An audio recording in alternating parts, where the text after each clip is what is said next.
Bienvenue à ICM Live en espérant que vous avez apprécié l'étude de la semaine dernière, car c'est extrêmement important de savoir comment interpréter pour éviter pas mal de déviances qui des fois ont des conséquences vraiment graves sur la vie des individus, mais aussi sur la vie d'un peuple, d'une nation. Et donc c'est vraiment important de pouvoir s'asseoir et de développer cette technique-là pour savoir comment interpréter le mieux que nous pouvons pour essayer de déduire le sens le plus neutre soit-il. Donc, c'est important et de réaliser que tout le monde peut le faire. C'est pas quelque chose qui est réservé à une élite ou à une partie des plus... Non, non. Tout le monde est capable de développer cela, de s'asseoir et de faire l'effort d'apprendre à interpréter l'écriture droitement afin de pouvoir vivre une vie épanouie spirituellement et ne pas errer dans différents courants de pensée qui malheureusement des fois, au lieu de nous rapprocher de Dieu, nous a éloignés de Dieu. Donc, rapidement, ici, on nous fait un résumé de ce que nous avons vu la semaine dernière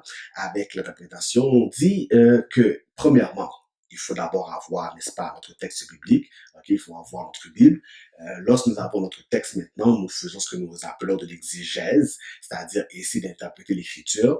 On appelle l'exégèse à partir de ce que nous appelons la théologie biblique, où est-ce qu'on essaye de prendre le mot, les mots, le texte, tout à l'heure, on parlait un peu plus, pour essayer d'aller chercher le texte. Une fois que nous avons maintenant notre exégèse, pour essayer de comprendre le sens même du texte biblique, nous pouvons maintenant passer à ce que nous appelons la théologie historique, qui nous permet de retourner dans l'histoire pour voir qu'est-ce que d'autres personnes ont pensé avant nous, car nous ne sommes pas les premiers à interpréter. Il est toujours bon de savoir qu'est-ce que tel auteur, tel penseur avait pensé sur un texte, et qui nous permet de nous faire une idée un peu de ce que nous avons interprété. Ensuite de cela, nous passons dans la théologie systématique, c'est-à-dire tu prends ton sujet et tu essaies de voir maintenant ce que l'écriture en général dit sur ton sujet. On appelle ça créer un système, un système de pensée cohérent de la Genèse à l'Apocalypse, premièrement, pour voir de quelle façon que la Genèse aborde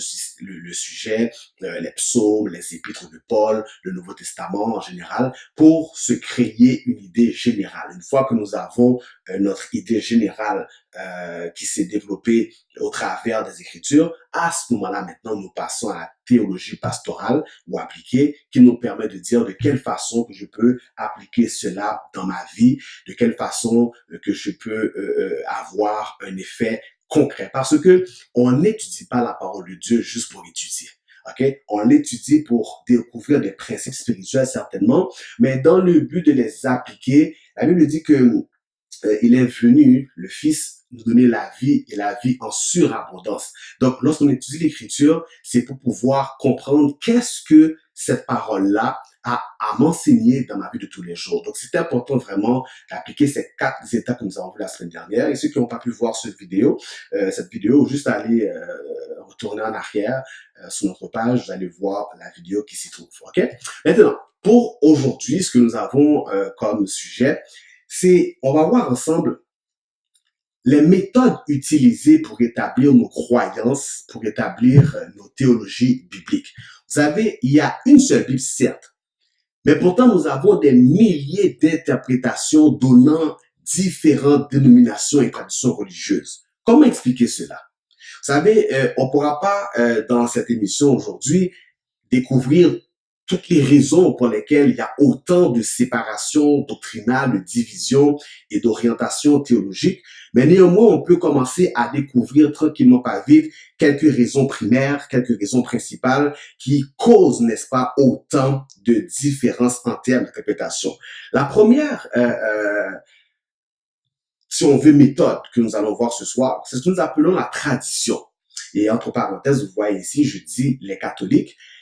Qu'est-ce qu'on entend par là? C'est que la religion catholique, par exemple, va donner à la tradition une autorité qui est équivalente à celle de l'écriture. C'est-à-dire que tout ce qui a été fait dans l'histoire a un poids. C'est-à-dire si au 5e siècle, on avait enseigné telle ou telle chose, ou bien le pape avait enseigné telle ou telle chose, alors cette tradition-là s'inscrit dans leur histoire et fait et fait figure d'autorité. C'est-à-dire que lorsque l'histoire a dit telle ou telle chose, eh bien, il faut que les générations à venir puissent appliquer la même soulever la même interprétation. Donc maintenant, ceux qui sont dans cette tradition-là, ils vont dire, ben voilà qu'est-ce que l'histoire a dit, voilà qu'est-ce que le pape a dit, voilà qu'est-ce que l'Église catholique avait jugé au 8e siècle, peu importe, et cela va servir d'autorité.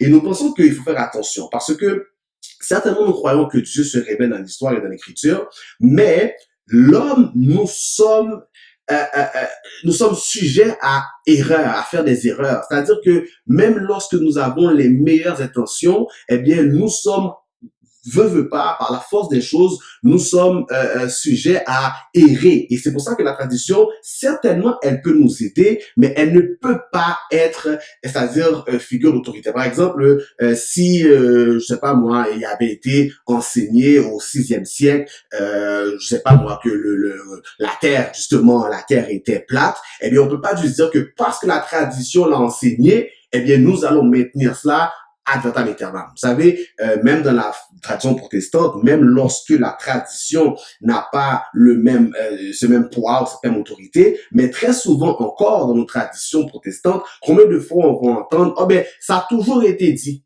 On a toujours enseigné ça de telle ou telle façon. Alors, parce que ça a été enseigné comme cela depuis la nuit des temps, eh bien, nous avons tendance à vouloir maintenir le système. Et faites attention.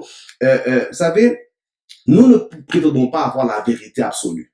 Nous sommes constamment en train de chercher de nous remettre en question pour avancer ou évoluer. Et si les générations précédentes, même lorsque très souvent, je crois, avec vraiment honnêteté, qu'il y a eu du bon travail qui a été fait, et que nous n'allons pas réinventer la roue, ça ne veut pas dire que tout ce qui a été dit ou qui a été fait ou enseigné dans le passé doit rester comme une norme absolue. Nous devons constamment chercher à remettre en question ou revisiter ce qui nous a été enseigné pour voir est-ce que cela tient la route à la lumière, bien sûr, de ce qui a été découvert, que ce soit par la science, que ce soit par l'archéologie. On va voir éventuellement qu'il y a ce qu'on appelle les écrits de la mer morte qui a été découvert en 1948 et tout cela, et voir comment que ces nouvelles découvertes, de quelle façon que ça affecte, n'est-ce pas, notre théologie, nos croyances. On va voir que avec le temps, que ce soit la science ou l'archéologie ou même encore l'histoire, nous permet de revisiter nos croyances. Et ça, c'est important à comprendre, de ne jamais penser que de manière absolue, nos traditions ont toujours eu la vérité. Il faut avoir beaucoup d'humilité pour reconnaître cela. Donc, la tradition, oui, elle a sa place. Oui, elle a à nous enseigner pas mal de choses, mais ne jamais être esclave de la tradition et de dire que parce que ça a toujours été comme cela, parce que ça a toujours été de telle ou telle façon, alors nous allons maintenir ce système-là. Donc, ça, c'est la première source d'autorité que particulièrement les catholiques vont appliquer avec beaucoup de rigueur. La deuxième autorité, pour certains, qui détermine leur croyance, eh bien, c'est ce que nous appelons lorsque nous sommes sous l'autorité d'un gourou ou d'un prophète.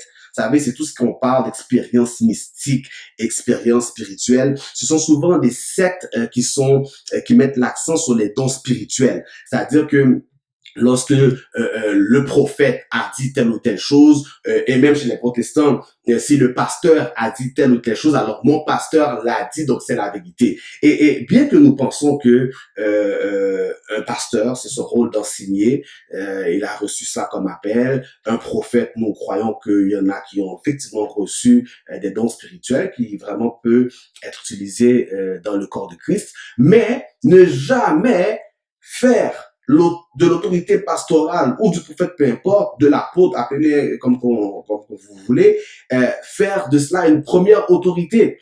Le pasteur, certainement, il a enseigné, mais un peu comme les chrétiens de Béret, toujours prendre la parole qui a été enseignée ou qui a été dite par un pasteur ou un prophète et d'aller voir si, à la lumière de la parole, si l'enseignement qui a été enseigné tient la route. De même, moi, je vous enseigne, on partage maintenant sur Facebook, sur YouTube. Vous devez prendre l'enseignement qui a été enseigné et d'aller voir si cela tient la route sur le plan d'abord intellectuel, certes, sur le plan biblique, voir est-ce que c'est quelque chose qui est recevable et qui est acceptable. C'est pas parce que je le dis ou qu'un pasteur l'a dit ou qu'un prophète rempli du Saint-Esprit ou bien à cause du don spirituel ou à cause de son charisme ou de son histoire ou même de son statut. Il y a des choses qui ont été enseignées parce que c'est pasteur intel, parce que c'est docteur intel, c'est apôtre intel, c'est prophète intel, ça doit être un message qui est vraiment,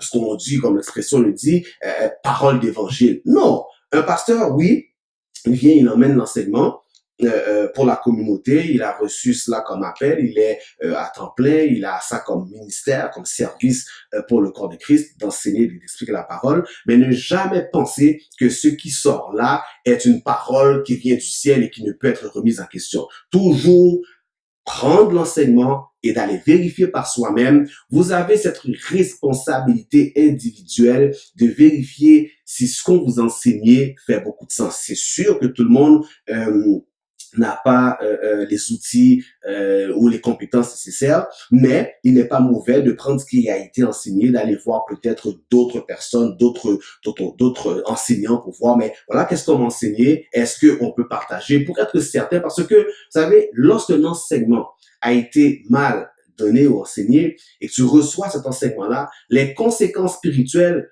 ben, c'est toi qui vas les vivre.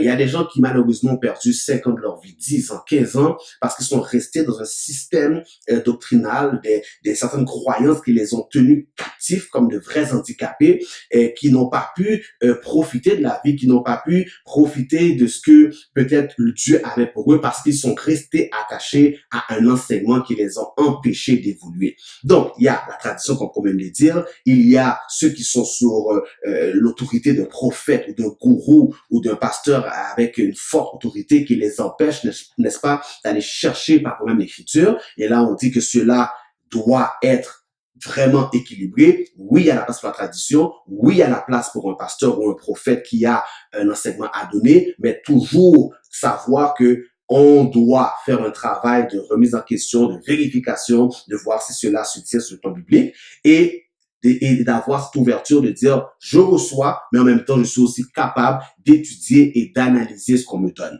Et il y a une troisième méthode que nous appelons la méthode historico-grammaticale, et c'est une méthode que je préconise, que plusieurs enseignent et qui est, je pense, pratiquée par la majorité des églises protestantes évangéliques. Lorsqu'on parle, et là je vais expliquer un peu plus de ce qu'est cette méthode historico-critique, okay, ou on peut appeler aussi, comme je viens de dire ici, la méthode historico-grammaticale. Les deux termes peuvent être utilisés. Et quand on parle de cela, ça veut dire quoi? Eh bien, par exemple, ici, vous avez à l'écran un texte grec qui dit en arché, en hologos, c'est Jean 1 qui est cité ici, verset 1er. Lorsqu'on prend ce texte-là, c'est un texte grec. Donc, évidemment, pour pouvoir comprendre ce que la parole dit, il faut pouvoir aller interpréter, il faut aller lire, il faut aller voir qu'est-ce qui a été dit. Et donc, on dit que l'herméneute ou l'interprète biblique se pose deux questions en interprétant l'écriture. La première question que l'herméneute chrétien se pose, il se dit, mais quel est le contexte dans lequel le texte s'inscrit? C'est-à-dire, lorsque je reçois maintenant mon texte qui est devant moi, je dois maintenant me dire, ben ok, quels sont les mots qui ont été utilisés, quel est le temps de verbe, quels sont les sujets, qui sont les auditeurs. J'ai un travail vraiment d'analyse grammaticale à faire. Par exemple, on peut prendre le verset qui me passe là à l'esprit. La Bible nous dit que nous sommes assis dans les lieux célestes, par exemple.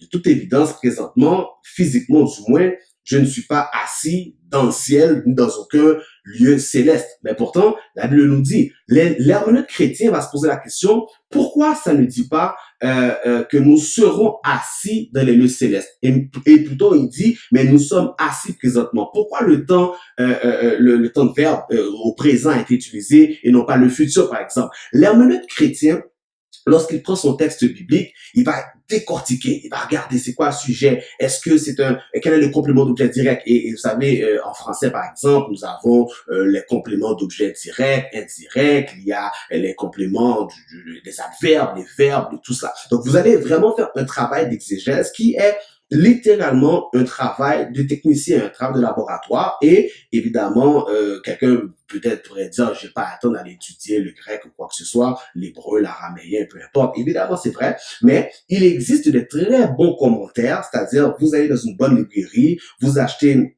si par exemple on étudie le texte de Jean, verset premier, ce qu'on appelle le prologue de Jean, vous allez prendre des commentaires des auteurs qui sont reconnus pour cela, vous allez lire, vous allez voir qu'est-ce qu'ils ont dit, et il y a des très bons dictionnaires, c'est pour ça que l'herméneute chrétien va s'équiper. Il va acheter un dictionnaire, il va acheter des commentaires, il va acheter des encyclopédies. Et aujourd'hui, grâce à Internet, vous n'avez pas idée comment que la vie est encore plus facile qu'auparavant. Lorsque, exemple, j'ai commencé mes études, il n'y avait pas autant de ressources sur Internet. Aujourd'hui, vous pouvez vous procurer ces outils-là pour devenir de plus en plus autonome. Certainement, l'appel, la dimension pastorale ou le don d'enseignement que ton pasteur ou ton église a reçu sera toujours profitable.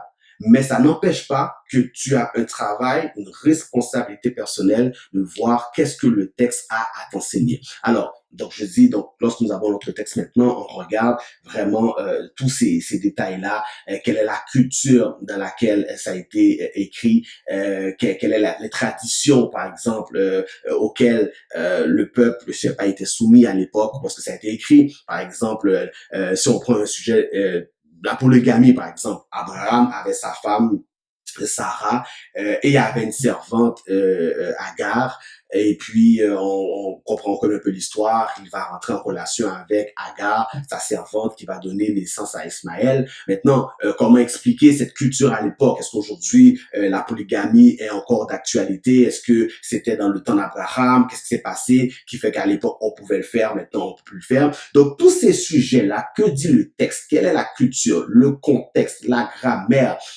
tous ces détails-là, l'époque, les traditions, c'est un travail de reconstruction que nous devons faire. C'est-à-dire que tu prends ton texte biblique, tu regardes son contexte général, la grammaire, la culture, les traditions, et tu mets tout ça, c'est un tableau, c'est une reconstruction, c'est un peu comme un enquêteur qui arrive sur une scène criminelle et qui essaie de reconstruire tous les détails. C'est pas simplement arriver prendre sa Bible et dire « Oh ben c'est écrit dans Jean 3 verset 5 ». Non, avant de conclure et de déduire quoi que ce soit, il y a un travail historico-critique qui est à faire pour apprécier le sens. Donc, pour résumer l'enseignement d'aujourd'hui, je dis que il y a vraiment ces trois grandes traditions ou pratiques qui permettent aux gens d'établir leur théologie. D'abord, ceux qui se basent uniquement sur la tradition, et la tradition est autorité et seule autorité très souvent.